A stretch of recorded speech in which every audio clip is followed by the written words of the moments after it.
જો કે કરે આ વખતે મને એમ થયું કે હું રશ્મિભાઈ ઉર્મિલા ભાભી ઉપર જ કહું. રશ્મિભાઈ ગામમાં સિંહ થઈને ફરે હો આખા ગામમાં.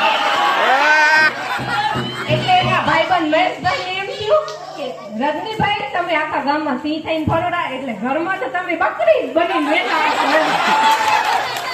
રજનીભાઈ શું કે ના રે ના હું તો ઘરમાં સિંહ થઈને જ ફરું, ખાલી ફરક એટલો કે માતાજીની સવારી આપણી ઉપર હોય.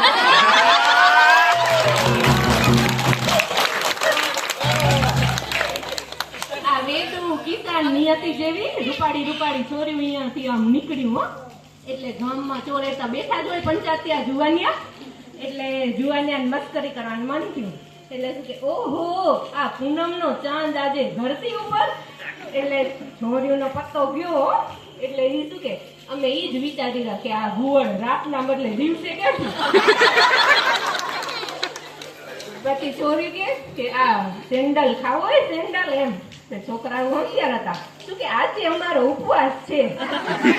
છોરી વીતી હોશિયાર આ ફરાળી સેન્ડલ એમ કરીને બેટા બેઠી ગઈ. પછી આ રજનીભાઈ એક દિવસ ઉદાસ થઈને આખા ગામમાં ફરે. તો એના ભાઈબંધને એમ થયું કે ઓહો રજનીભાઈ તમે તો કેમ ઉદાસ થઈને આખા ગામમાં ફરો રાખ. કે શું વાત કરું ભાઈબંધ કે આ તો ઘરમાં અમારા ઘરનાનો નારો રોજ ઝઘડો થાતા કરે બનતું જ નથી. શું કરવાનું હવે કે ખાવાનું એ ભાવતું નથી શું કરું દુબળા જ પડતા જાય દિવસે ને દિવસે. પછી એના ભાઈબંધે શું કે હાલ આજે તને ભુવા કને લઈ જાઉં એમ.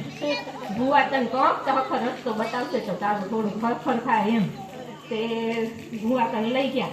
તે પછી ભુવાએ થોડા દોડા ધાગા કરીને એમ કીધું કે હું તને શું કરવાનું કે ઘરે જઈને ઘરના રોજ વખાણ જ કરવાના. ઈ જી કરે ઈ તને વખાણ જ કરવાના એમ. કે સારું હવે ઈ ટ્રાય અજમાઈ જોઈએ એમ. તે મનમાં વિચારી લીધું કે હવે ઘરે જઈને તો આપણે વખાણ જ કરવાના એમ. તે ઘરે ગયા એટલે જમવાનું તૈયાર હતું. તે જમવા બેઠા એટલે નક્કી કર્યું હતું કે આજે તો વખાણ જ કરવા. એટલે મંડ્યા વખાણ કરવા. ઓહો આજે તો શું જમવાનું બનાવ્યું હે. આવી તો દાળ ભાત કદી નહીં ખાધી, આવું શાક તો કોઈ દિવસ નહીં ખાધું. ત્યાં તો વાસણ ઘરમાં ખખડવા માંડ્યું. ત્યાં તો દંડો લઈને આવ્યા.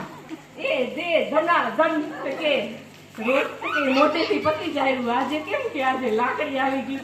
શું કે રોજ હું જમવાનું બનાવું તે કદી વખાણ નહીં કરતા. આજે મને તાવ આવતો હતો અનિતા આવી હતી જમવાનું બનાવવા.